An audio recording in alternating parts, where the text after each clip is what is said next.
Annulée l'an passé suite aux attentats de Paris, la pièce Djihad de retour à Lyon. Une campagne d'affichage contre le harcèlement sexiste dans les transports en commun. Enfin, un parchemin de l'époque de Charlemagne redécouvert dans les archives du diocèse. Vivement qu'on puisse tuer quelques mécréants. Hein. Ouais. D'ailleurs, je me posais une question, Ben. Quoi? Dis-moi, le mécréant, il ressemble à quoi? Parce que dans Call of Duty, l'ennemi ressemble plus à nous, en fait. Hein. Difficile de résumer cette pièce. Son nom suscite à lui seul beaucoup de controverses. Écrite et mise en scène par Ismaël Saïdi, Djihad raconte l'histoire de 3 Belges qui décident de partir en Syrie. Un sujet grave, traité avec humour. Annulé l'année dernière suite aux attentats, le spectacle vient d'être reprogrammé à Lyon. Signe qu'après l'émotion, le temps est venu de la réflexion. On a commencé à jouer timidement au départ en France. Les retours étaient tellement positifs que ça a aidé finalement à changer le regard, j'ai l'impression. Et du coup, c'est vrai qu'il y a une grosse différence entre il y a un an où on était presque interdit d'accès à Lyon et cette année où on vient souvent et même où la demande est exponentielle. Donc je pense qu'il y a un vrai changement de regard. 100 000 spectateurs ont déjà vu cette pièce en Belgique et à Paris. À Lyon, il aura fallu toute la ténacité de Sylviane André pour que le spectacle soit à nouveau programmé. 10 représentations sont prévues dans 6 MJC du département.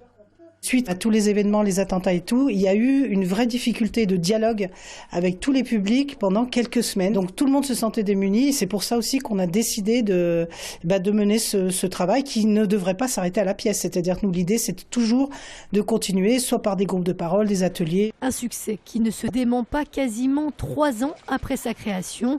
Djihad devrait revenir dès l'année prochaine dans d'autres MJC de la région cette fois.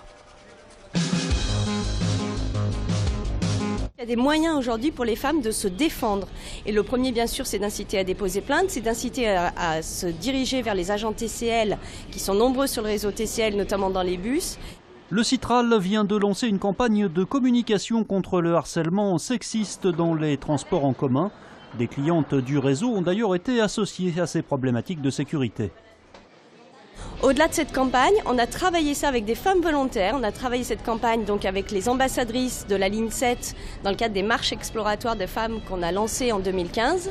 Et donc ce sont les ambassadrices elles-mêmes, ces femmes volontaires qui ont travaillé à leur propre sécurité à nos côtés sur le réseau TCL. L'objectif pour le Citral est aujourd'hui d'étendre la vidéosurveillance à tout le réseau car les images peuvent être utilisées pour porter plainte plus facilement.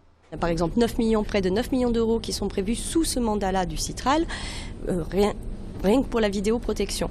Aujourd'hui, tous les quais de stations de tram, de métro sont équipés, tous les bus, et aujourd'hui, on s'organise sur effectivement un déploiement de la vidéo dans le métro. La priorité est mise sur l'équipement en caméra des rames de la ligne D, la plus fréquentée. Le chauffard du boulevard de la Duchère, condamné. En octobre 2014, il avait percuté à plus de 110 km/h Caroline Brock, une jeune femme de 32 ans que nous avions rencontrée en mars 2015. Laissée pour morte sur les lieux de l'accident par le chauffard, elle avait dû être amputée des 2 jambes. L'automobiliste sans permis, alcoolisé et sous l'emprise de stupéfiants au moment des faits, étant insolvable, elle avait dû faire appel au financement participatif pour se payer des prothèses. L'accusé, âgé de 26 ans, qui a déjà purgé 1 an de détention provisoire, a été condamné à 3 ans de prison, les 2 restants étant aménageables, et à l'interdiction de se présenter aux épreuves du permis de conduire pendant 1 an. Avis aux voyageurs, depuis hier soir, Perrache tourne au ralenti. En raison d'importants travaux de remplacement des aiguillages, la gare sera fermée tous les soirs à partir de 21 h et le trafic TER et TGV sera fortement perturbé jusqu'au 8 avril prochain. Pour informer les voyageurs des conséquences de ces travaux, un numéro spécial non surtaxé a été mis en place, le 09 69 32 21 41, ou rendez-vous sur le site internet des TER Auvergne-Rhône-Alpes. Ce manuscrit a été découvert dans le cadre de la préparation du déménagement des archives diocésaines de Lyon et plus largement de l'archevêché qui a quitté le site de Fourvière pour s'installer à Saint-Irénée fin 2015. C'est une découverte exceptionnelle, un manuscrit de 1200 ans qui dormait oublié dans les archives du diocèse. Le parchemin et l'encre utilisées sont dans un état de conservation étonnant. Il a pu traverser tous ces siècles-là en étant assez peu détérioré finalement par rapport à ses conditions de conservation. Il a nécessité quand même pas mal de restauration parce qu'il a été déchiré quand même et il était devenu assez sec, donc on ne pouvait plus le manipuler de façon souple comme vous avez pu nous voir faire tout à l'heure. Et effectivement, c'est très résistant, c'est d'ailleurs pour ça que vous nous voyez le manipuler sans gants, parce que les gants abîment plus qu'ils ne protègent les archives. Rédigé en latin, ce parchemin témoigne des décisions juridiques de l'Église à l'époque des Carolingiens.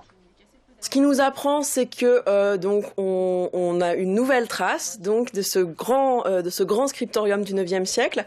Comme on l'a dit, Lyon au IXe siècle, c'est un grand centre intellectuel, notamment grâce à ce qu'on appelle le scriptorium de Florus, l'atelier d'écriture qui a produit de nombreux textes de loi. Donc on en apprend plus grâce à ce texte sur la législation canonique de l'époque de Charlemagne. L'ouvrage d'une valeur patrimoniale inestimable sera numérisé et restera accessible pour les chercheurs.